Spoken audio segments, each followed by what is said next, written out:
বন্ধুরা, নরেন্দ্র মোদীর পতনের সময় চলে এসেছে। ভারতে চলছে তীব্র জেনজি আন্দোলন। আপনারা দেখতেই পাচ্ছেন দিল্লিতে ককরোচ জনতা পার্টির ব্যাপক আন্দোলন শুরু হয়েছে। অনেকে বলাবলি শুরু করে দিয়েছে নরেন্দ্র মোদীকে চোখে সর্ষে ফুল দেখাবে এই cockroach Janata party.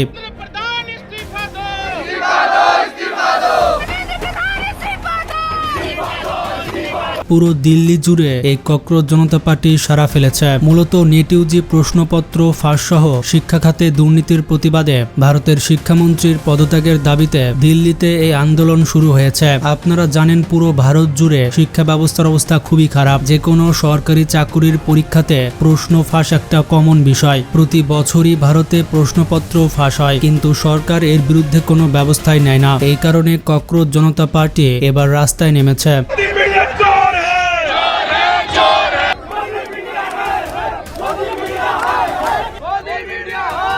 Narendra Modi cockroach জনতা পার্টিকে এত ভয় পেয়েছে যে তাদের অ্যাকাউন্ট পর্যন্ত ব্যান করেছে। অনলাইনে তৈরি হওয়া এই রাজনৈতিক দল মজার ছলে তৈরি হয়েছিল, কিন্তু নরেন্দ্র মোদী ভেবেছে যে তার পতনের কারণ হবে ককরোচ জনতা পার্টি, যার কারণে তাদের ইনস্টাগ্রাম, টুইটার সকল অ্যাকাউন্ট ব্যান করে দিয়েছে। মানে বুঝতে পারছেন মোদীর ভেতরে কিন্তু অনেক ভয় চলছে, কারণ সে জানে কত অন্যায় করেছে। জনগণ যদি ফুঁসে ওঠে তাহলে মোদীর মাথার চুলও খুঁজে পাওয়া যাবে না। সামাজিক যোগাযোগ মাধ্যমের ট্রেন্ডে থেকে ককরোচ জনতা পার্টি এখন রাজপথে। ভারতের বিভিন্ন প্রান্তে চাকরিতে বঞ্চিত হতাশ তরুণরা নিজেদের তেলাপোকার মতো জীবনের জন্য নেতাদের দায়ী করতে থাকে। 2024 সালে বাংলাদেশের তরুণদের মধ্যেও ঠিক এই ধরনের আবেগ কাজ করছিল।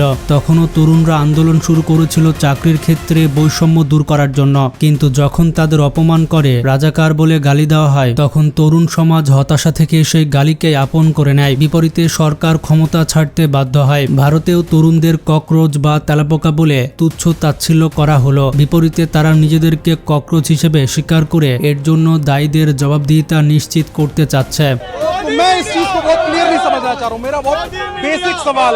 ককরোচ জনতা পার্টির উত্থানের পেছনে সবথেকে গুরুত্বপূর্ণ বিষয় হলো তারা কেবল ব্যঙ্গ করে থেমে থাকেনি। তারা ধীরে ধীরে বাস্তব রাজনৈতিক ও সামাজিক দাবি তুলতে শুরু করেছে। বিচার বিভাগের স্বাধীনতা, নির্বাচন কমিশনের নিরপেক্ষতা, মিডিয়ার ভূমিকা, এমপি পদ কেনাবেচা, নারীদের প্রতিনিধিত্ব এবং প্রশ্নপত্র ফাঁসের মতো এই স্পর্শকাতর বিষয় নিয়ে তারা সরাসরি কথা বলতে শুরু করে। বিশেষ করে নিট প্রশ্নপত্র ফাঁসের ঘটনায় শিক্ষামন্ত্রীর পদত্যাগ দাবিতে তাদের প্রচারণা লাখো শিক্ষার্থীদের সমর্থন পায়। এই আন্দোলনের আরেকটি গুরুত্বপূর্ণ দিক হলো এটি মূলত জেনজি প্রজন্মের ডিজিটাল ভাষায় তৈরি হওয়া একটি প্রতিবাদ। कॉकरोच जनता पार्टी साहब भी जुड़ी हैं।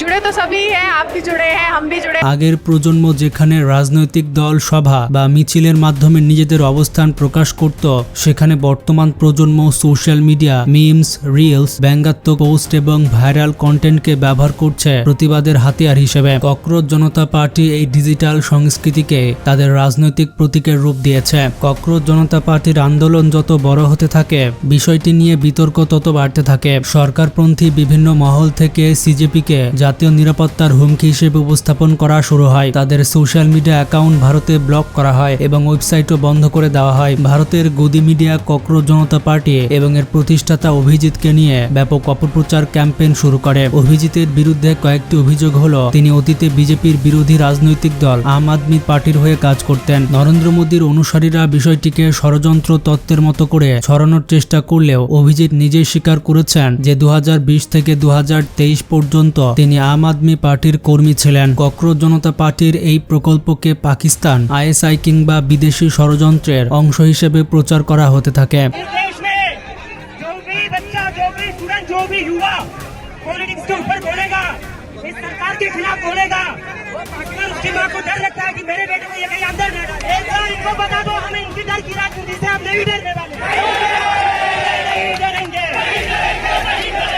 সরকারের দালাল মিডিয়াগুলো দাবি করে আমেরিকার অর্থায়নে এই প্রজেক্ট চালু করা হয়েছে, কারণ অভিজিৎ আমেরিকা প্রবাসী। সে কারণে অভিজিৎ দিকে হত্যার হুমকিও দেওয়া হয়। বিজেপির সমর্থক অনেকেই ভারতে থাকা অভিজিতের পরিবারকেও টার্গেট করার হুমকি দেয়, কিন্তু এসব পদক্ষেপ উল্টো আরো বেশি মানুষকে এই আন্দোলনের দিকে টেনে আনে। কারণ অনেক তরুণ মনে করতে শুরু করে একটি ব্যঙ্গাত্মক অনলাইন পেজকে ঘিরে এত তীব্র প্রতিক্রিয়া আসলে সরকারের ভেতরের অস্থিরতাকেই প্রকাশ করছে। বর্তমানে ককরোচ জনতা পার্টি কেবল একটি সোশ্যাল মিডিয়া ট্রেন্ড নয়, এটি ভারতের তরুণ সমাজের হতাশা, রাজনৈতিক অবিশ্বাস এবং ডিজিটাল যুগের নতুন ধরনের প্রতিবাদের প্রতীকে পরিণত হয়েছে। আর সেই কারণে ককরোচ শব্দটি, যা শুরুতে অপমান হিসেবে ব্যবহৃত হয়েছিল, এখন অনেকের কাছেই তা প্রতিরোধের পরিচয় হিসেবে রূপ নিয়েছে। ককরোচ জনতা পার্টির প্রতিষ্ঠাতা অভিজিৎ দীপকে নিয়ে যখন ভারতীয় মিডিয়া সরগরম, তখন তিনি ভারতে ফেরার ঘোষণা দিয়েছেন। এতদিন পর্যন্ত এই আন্দোলন মূলত সামাজিক যোগাযোগ মাধ্যম কেন্দ্রিক ছিল, কিন্তু বর্তমানে তারা রাজপথে নেমেছে। অভিজিৎ ঘোষণা দিয়েছে যে 6 জুন যুক্তরাষ্ট্র থেকে ফিরে তিনি সেদিন শিক্ষামন্ত্রী ধর্মেন্দ্র প্রধানের পদত্যাগ দাবিতে শান্তিপূর্ণ প্রতিবাদের আয়োজন করবে। ককরোচ জনতা পার্টি দাবি করছে শিক্ষামন্ত্রীর পদত্যাগ দাবিতে তাদের অনলাইন পিটিশনে ইতিমধ্যে 8 লাখের বেশি মানুষ স্বাক্ষর করেছে। তাই এখন তারা শান্তিপূর্ণ গণ আন্দোলনের মাধ্যমে নিজেদের দাবি তুলতে চায়। অভিজিৎ দীপকের ককরোচ জনতা পার্টি আলোচনায় আসার পর থেকে তিনি বহু চাকরির অফার পেয়েছেন। তিনি চাইলে স্থানীয়ভাবে আমেরিকায় থেকে আরামের জীবন কাটাতে পারতেন, কিন্তু তার অভিমত হচ্ছে সবাই ভাবে কেউ একজন এসে আন্দোলনের নেতৃত্ব দেবে। पहले की सरकारों में नहीं होते थे, ठीक है तुम्हारी सरकार से पहले की सरकारों में होता तो हर बार होएगा क्या? पहले की सरकारों में होता तो आप कहना चाहते हो कि लोग देश विरोधी लोगों के साथ खड़े? आप सवाल करना जनता का काम है, सरकार हमारी नौकर है। हमने बीजेपी देश नहीं है, देश का विरोध है। आपने बीजेपी को देश बना रखा है, तो आप ये कह रहे हो ना देश का विरोध है। आप उमर खालिद के साथ क्या कर रहे हो? उमर खालिद कहाँ से आया? কিন্তু কেউ নিজে সেই দায়িত্ব কাঁধে তুলে নিতে চায় না। তাই বিদেশের আরামের জীবন ছেড়ে অভিজিৎ এবার নিজে থেকে সেই দায়িত্ব গ্রহণ করতে প্রস্তুত। সমর্থকদের একটি অংশ মনে করছেন সরকারের চাপ, অ্যাকাউন্ট ব্লক, হুমকি এবং মানহানির প্রচারণার পরও অভিজিৎ দীপকের দেশে ফেরার সিদ্ধান্ত নরেন্দ্র মোদীর সরকারের উপরে বড় ধরনের চাপ সৃষ্টি করবে। তবে সত্যিকার অর্থে ভারতের ক্ষমতাসীন হিন্দু মৌলবাদী বিজেপি সরকার কোনো ধরনের বিরোধী মত সহ্য করতে পারে না। ভারতের গদি মিডিয়া দাবি করছে যে বাংলাদেশ, নেপাল, শ্রীলঙ্কা এই দেশগুলোতে যে জেনজি আন্দোলন হয়েছে এর পেছনে আমেরিকার হাত ছিল। আসলে গদি মিডিয়ার কাজ তো জানেন, সত্যকে কোনোদিন প্রচার করবে না, যেগুলো প্রচার করে সব মিথ্যা। सिस्टम को, प्रणाली को सुधारना होगा, निजाम को बदलना होगा। सिर्फ परीक्षाएं नहीं, हम सारे मंत्रालयों में बदलाव चाहेंगे। इस्तीफा दो, जिम्मेदारी आपको लेना होगा।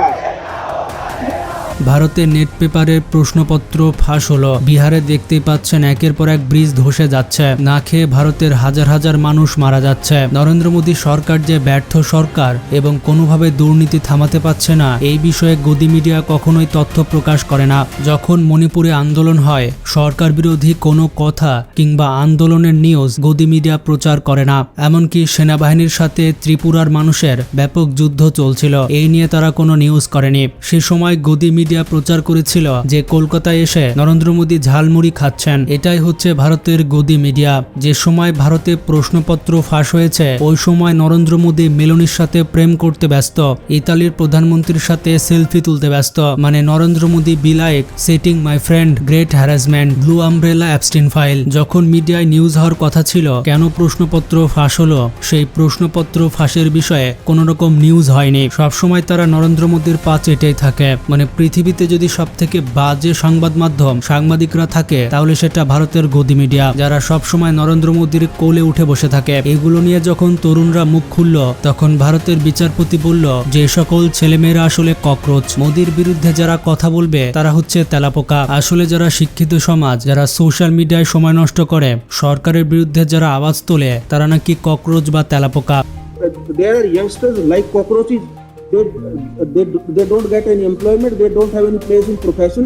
Some of them become media. Some of them become social media. Some of them become RTI activists. Some of them become another activist. And they start attacking everyone. ভারতের বিচারপতির এই কথা বলার পরের দিনই সোশ্যাল মিডিয়াতে ককরোচ জনতা পার্টির উত্থান হয়। ককরোচ জনতা পার্টির কারণে নরেন্দ্র মোদীর ঠিকমতো ঘুম হচ্ছে না। দেখতেই পাচ্ছেন মোদী প্রশাসন পুরো দিল্লিতে সেনাবাহিনী এবং পুলিশ মোতায়েন করেছে। এতগুলো সেনাবাহিনী পুলিশ মোতায়েন করেছে যাতে তারা আন্দোলন করতে না পারে। যখন অভিজিৎ আমেরিকা থেকে এয়ারপোর্টে ল্যান্ড করে, তখন তাকে ঘিরে ধরে ভারতের আমজনতা। তাকে দেখতে ভিড় করে লক্ষ লক্ষ তরুণ ভারতীয়রা। দেখতেই পাচ্ছেন ইতিমধ্যে তারা বিক্ষোভ শুরু করেছে। বিশ্লেষকরা বলছে যদি মোদী প্রশাসন তাদের কথাবার্তা না শুনে তাদের উপরে আক্রমণ করে বা পুলিশ গুলি চালায়, তাহলে এটা গণ অভ্যুত্থানে রূপ নিতে পারে। এখন যদি মোদী প্রশাসন এতটুকু ভুল করে, তাহলে তাদের গদি ছাড়তে হতে পারে। এখন দেখার বিষয় সামনে কি ঘটে। যে কোনো ধরনের আপডেট নিউজ এবং যে কোনো ধরনের তথ্য পেলে আপনাদের সাথে শেয়ার করব। তো আজকে পর্যন্তই, ভালো থাকবেন, টেক কেয়ার।